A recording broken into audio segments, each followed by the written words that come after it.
Speaker, what can we say? He needs such a little introduction, but he is a big man who's built his reputation on advancing the cause of minorities.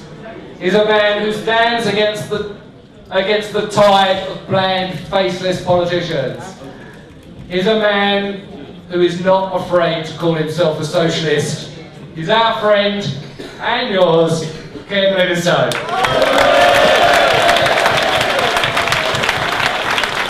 Well, let me start with an apology. For those of you who are Tower Hamlets residents, if you find yourself thinking, well, we know all that. I'm sorry, but we have journalists here. And like George, I've been defending Lutfur in the media, but I've had phone calls from journalists who have no idea about what's been going on here or the history. And I just want to talk about history, because I got elected to a borough council in 1971, and it was a breakthrough year. Across London, we had the first black and Asian councillors, only handfuls, breaking through and getting elected. 3 years later, in 74, more came on. Then in 78, more, but not here in Tower Hamlets. There was an indelible racism within the Labour Party that excluded the Bangladeshi community. My recollection may not be perfect, but I recall the first breakthrough came in 1982. I'd been leader of the GLC for a year. We set up an organisation to try and get a breakthrough of good socialists onto London Borough Councils. And one person we worked with in Tower Hamlets was Rahman, now a Labour MP. And in his ward, which I think was St Catherine's, we finally got 2 Bangladeshis elected. 11 years after the rest of London had come to terms with that change and started to reflect it. Something like that doesn't happen if you haven't got an indelible history of racism within that Labour Party. A disgrace when you think back to the courage of George Lansbury, the stand against fascism. Somewhere in that post-war period, the Labour Party in Tower Hamlets turned inward and had a disgraceful record. And we carried on that fight to break through. And in 1986, that election, we suddenly saw a real array of Bangladeshi candidates standing here in Tower Hamlets. What did the Labour leadership of this council do? They stood against the Labour Party as independents, and they took enough votes to allow the Liberals to win and rule this borough for 8 years. And I have to tell you this, if David Steele was here today, and he was the leader of the Liberal Party at the time, he'd tell you, those 8 years of that Liberal rule were a bloody embarrassment to the Liberal Party, because they carried on that policy of excluding the Bangladeshi community, and I met council officers, found it intolerable working here in this borough where you had a Liberal council for 8 years broadly excluding the Bangladeshi community. And then Labour came back to power in 1994, and it wasn't as bad as the past. But what they did was a sort of divide and rule in the Bangladeshi community. I worked very closely with Kumar Murshid, who was a councillor here, and he was one of my main supporters in my campaign for mayor. And he was emerging as clearly a strong candidate to be the leader of Tower Hamlets Council, at the same time as being one of my mayoral advisors. What happened? He's suddenly accused of corruption and arrested and charged, set up. 2 years later, he's acquitted of this, but of course the Labour Party had removed him and suspended him, thus eliminating a good, independent-minded Bangladeshi who would have been a great leader of this borough. And we had to wait until Lutfur Rahman became the leader of this borough in 2008 to have someone who was standing there, independent, not manipulated by that little clique that still run the Labour group on the council, I'm afraid. I remember what Kumar Murshid said to me. He said, you can get on as a Bangladeshi in Tower Hamlets once you've been house trained.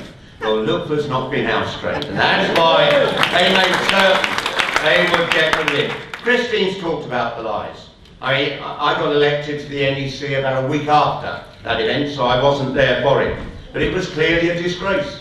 And instead of excluding Lutfur, we should have been investigating the people that put that tissue of lies together.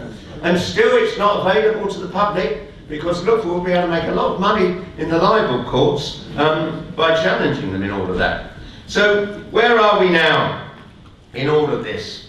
I don't have the slightest doubt that Lutfur's record is outstanding. And I know this from, as George was just touching on and others. It's a record that any Labour authority in Britain should be proud of, and is a lot better than very many other Labour councils up and down the country. And yes, there are problems. We hear there are problems.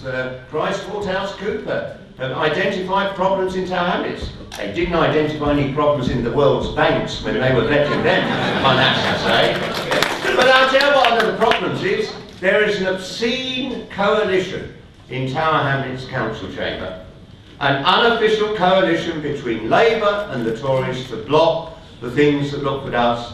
People say, oh, they've not even been able to appoint a chief executive. Why? Because that obscene Labour-Tory coalition has blocked the appointment of a chief executive. And of course, that creates problems. And equally, we've got the media. I have to say, look, there's nothing unusual in what they're doing to you. They lie about all of us. I always say, if the only paper you read was the Daily Mail or the Daily Telegraph or the Evening Standard, all you'd know about Ken Livingstone that I was corrupt, alcoholic, anti-Semitic, violent tax dodger. And, do you know, when we came to examine those swing voters who tragically, inclined to be Labour but voted for Boris, they were twice as likely to be readers of the Evening Standard. I mean, we've got 7 out of 10 of all the papers people read in this country owned by 5 billionaires. Murdoch, Rothermere and the Barclay brothers. All of them will do anything possible to prevent a socialist, whether it's at local council or certainly coming through to be the leader of the Labour Party. And how can you have free and fair elections when people are lied to massively and systematically by our media? One day we're going to have to change the laws about our media so that you stop these billionaires just lying and lying and lying. But what's good about being a council leader or a mayor in a borough like this is you can communicate with the people. They know. Look around. This is one of the biggest meetings I've been to for a very long time. Here's the community. Here's the community that knows the truth, because they see a mayor that's made the quality of their life better. And it won't be long that Christine and I will place a motion before Labour's NEC shortly, when all these mayors have been demolished, for the readmittance of Lutfur Rahman as a Labour mayor here in this borough.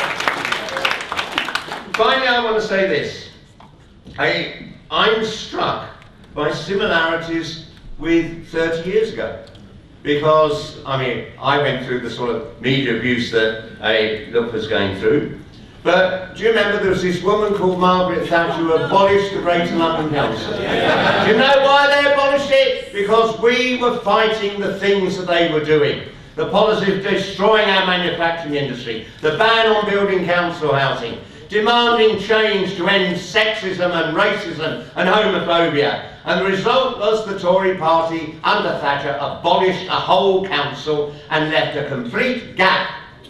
That's effectively what they found a new way of doing with these commissioners. And these commissioners, if they take this job, should be ashamed of themselves. I say this, fight on all fronts. Look for my advice, get a bloody good lawyer and take Eric Pickles to court and challenge what they're doing. But also, when these commissioners turn up, find out where they live. And then have a peaceful demonstration outside their homes so their neighbours know. These are the sort of people who turn out and overturn a democratically elected mayor. Make their lives intolerable.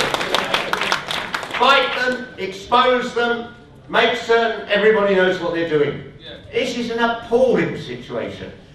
Lutfur was re-elected 6 months ago. How dare they do this? I mean, as somebody earlier said, Eric Pickles don't like it, come and stand. But of course, he won't. I don't have the slightest doubt that Lutfur will come through this, that we will see the re-election of Lutfur, hopefully, if Christine and I can persuade our colleagues on the NEC, as Labour's candidate for mayor at the next election. Let's change the Labour Party in Tower Hamlets so we can all be proud of it. Lutfur, good luck. Thank you very much.